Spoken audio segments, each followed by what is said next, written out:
소득 흐름이 원활하지 않은 경우들이 많이 있기 때문에 이로 인한 위험성이 증가돼 있다고 볼 수 있고요.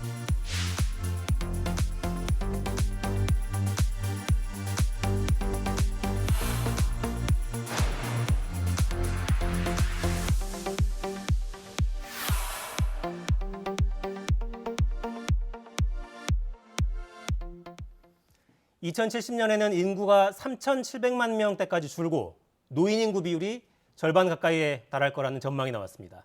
KBS 서영민 기자와 자세히 짚어보겠습니다. 자, 서 기자. 안녕하세요. 1인 가구가 계속 늘 수밖에 없다 이런 거죠? 네, 저희도 어제 보도를 했었는데 젊은 사람들이 직장 혹은 학교 때문에 수도권에 나와 산다. 다른 회사들은 또 다르게 언론사들은 보도를 합니다. 중년 남성이 1인 가구가 많다. 쓸쓸한 노총각, 돌싱남 이런 얘기. 다른 한편에서는 소득에 집중해서 1인 가구가 소득이 적다더라. 기초생활수급자가 많다. 그런 측면에서 좀 건강하지도 않은 것 같다. 이런 종류의 얘기들이 기사가 많이 나옵니다. 근데 1인 가구가 균일한 집단이 아니기 때문에 이렇게 다양한 얘기가 나올 수 있습니다.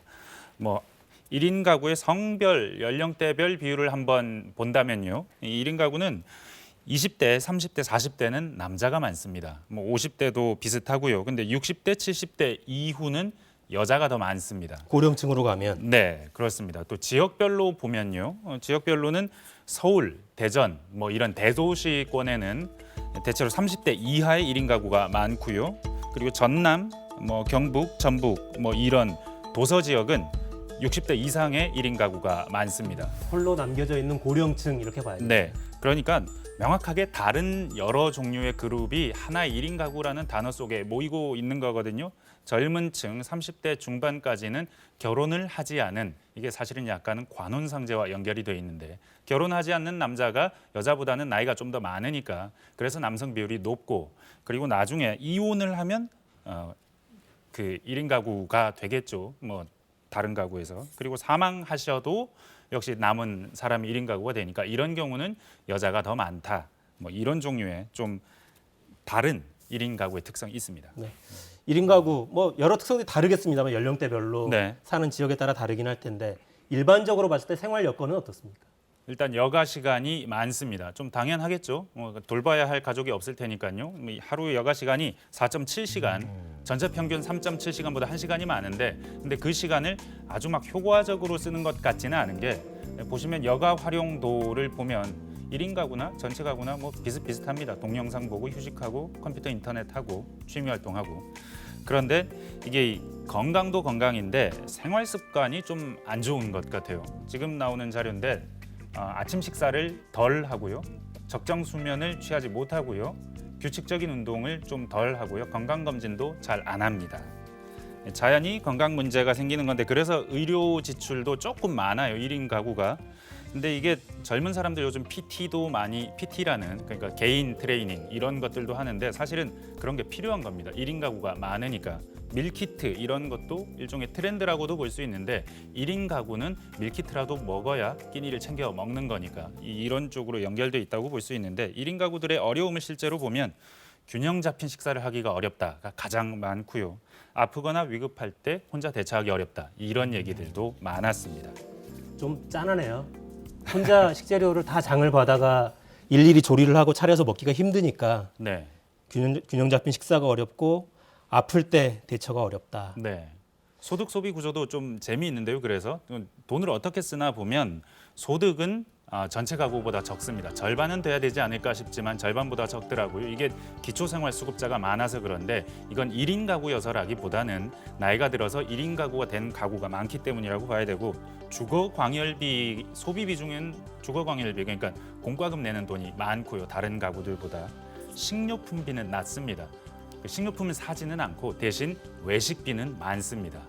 그러니까 1인 가구의 특성이 그대로 통계로 반영이 되는 거죠. 네. 자, 이건 다 구조적인 이유일 테고 네. 올해 특별히 좀 눈에 띄는 게 있습니까? 코로나 상황이 길어지고 있어서. 올해 많이 늘었습니다. 보통 1인 가구가 계속 느는 추세긴 해요. 한 10만 명 후반대에서 20만 명 후반대까지 이렇게 왔다 갔다 느는데 올해는 50만 명이 늘었거든요. 그래서 660만 명이 됐습니다. 근데 왜 늘었나 봤더니 신혼부부 통계를 보니까 바로 이해가 되더라고요. 신혼부부 통계를 보면 작년에 126만 쌍에서 118만 쌍으로 한 8만 쌍 가까이 줄었어요. 결혼하는 인구가. 아, 결혼 자체가 줄었다. 네. 8만 쌍이니까 한 15, 6만 명의 젊은이가 결혼을 덜 했다는 얘기죠. 그럼 대충 설명이 되죠.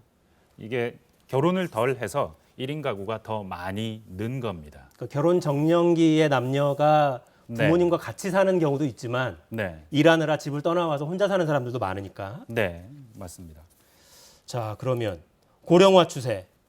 자, 인구 추계는 어떻습니까? 인구 추계를 보니까 일단 빨라졌습니다. 우리나라 인구가 준다는 건 뭐 기정사실이었지만 2019년에 추계를 했을 때는 2028년부터 준다고 했는데 사실은 사망자 수가 출생아 수를 넘어선 건 지난해고요. 올해는 총 인구까지 줄었습니다. 이것도 코로나 때문인데 결혼 안 하고 애 안 낳고 그러고 외국인들이 못 들어오니까 그래서 올해는 총 인구 자체가 준다라는 게 정부 설명입니다. 그래서 2070년 3,700만 명 된다는 겁니다. 근데 이것도요. 지금 코로나로 인해서 올해 많이 줄었거든요. 이걸 회복했을 때 3,700만 명이고 지금의 이 빠르게 줄어드는 추세가 유지되면 3,000만 명 초반대까지 내려간다고 합니다. 회복이 돼야 3,700만 명. 네네. 지금 인구 피라미드 보이시죠? 피라미드였다가 종이었다가 지금 이 역삼각형으로 교과서에서 보던 그대로 가고 있습니다. 교과서 봤던 게 너무 오래전이라 기억은 잘 안 나고요. 네. 학령 인구는 그럼 계속 줄죠. 결혼 적게 하고 혼자 사는 사람들 늘고 인구가 줄고. 맞습니다. 뭐 학령 인구가 주는 게 당연히 문제고 그래서 그게 우리나라 경쟁력과도 직결될 텐데 일단 대학들을 보면요. 대학이 딱 2040년이 되면 대학 다니는 인구가 절반 이하로 떨어집니다. 118만 명이 되거든요. 그렇게 되면 지금 대학에 산술적으로는 반 정도는 문을 닫아야 한다는 얘기입니다. 20년 안에요. 상당한 얘기이죠, 이건. 그러니까 벚꽃 피는 순서대로 대학들 문 닫을 거다 이런 이야기는 뭐 오래전부터 있었는데 네. 인구 추계를 봐도 돌이키기 어려운 상황으로 보이는군요. 사실 대학이 문을 닫는다. 그리고 우리나라 인구가 준다. 경제가 나빠질 거다. 뭐 어느 정도 예상은 되는데 근데 경제가 나빠진다는 게 굉장히 심각해질 수 있습니다. 지금 미국, 중국 패권 전쟁을 하잖아요. 근데 이 패권 전쟁이 월스트리트 저널이 얼마 전에 기사를 패권 전쟁을 하는데 중국이 어느 순간 경제력이 미국을 넘어설 수는 있지만 결과적으로는 미국이 이길 것이다. 왜냐하면 중국은 인구가 줄어들고 있고 미국은 전 세계에서 그 꿈을 찾아 들어오는 인구들이 많기 때문에 인구가 줄지 않을 것이다. 그래서 인구 측면에서 그렇다는 건데 실제 연구 결과들도 보면요. 그 미국의 경제학자가 미국의 경제 성장률이 20세기 전에 그리고 21세기 많이 줄었거든요. 2.25에서 한 1.25% 정도 줄었습니다. 이 줄어든 것이 뭐 때문에 줄어들었냐를 연구를 해봤더니 한 3분의 2 정도는 인구와 고령화 그리고 가족 크기가 줄어들면서 그래서 경쟁력이 약해졌다는 겁니다. 결국 인구가 줄면 확실히 경제력이 떨어지고 성장이 결국 종말에 이를 수 있다는 건데 선진국들 다 이런 문제 갖고 있잖아요. 근데 우리나라가 가장 빠르게 인구가 줄어드니까 가장 위험할 수도 있습니다. 어떻게 해야 됩니까? 자연 증가를 기대하기는 쉽지 않은 상황이고 이민을 좀 문으로 열거나 이렇게 해야 되나요? 전문가들은 그런 얘기를 많이 합니다. 출산율을 높이는 데는 한계가 있다. 이민 그리고 그 이민을 어떻게 적극적이고 뭐 불평등하지 않은 이민으로 계속해서 더 많은 개방적인 나라를 만들어갈 수 있느냐. 미국 모델을 보라는 거죠. 네. 서 기자 잘 들었습니다. 네. 저는 내일 돌아오겠습니다. 4시엔 사사건건.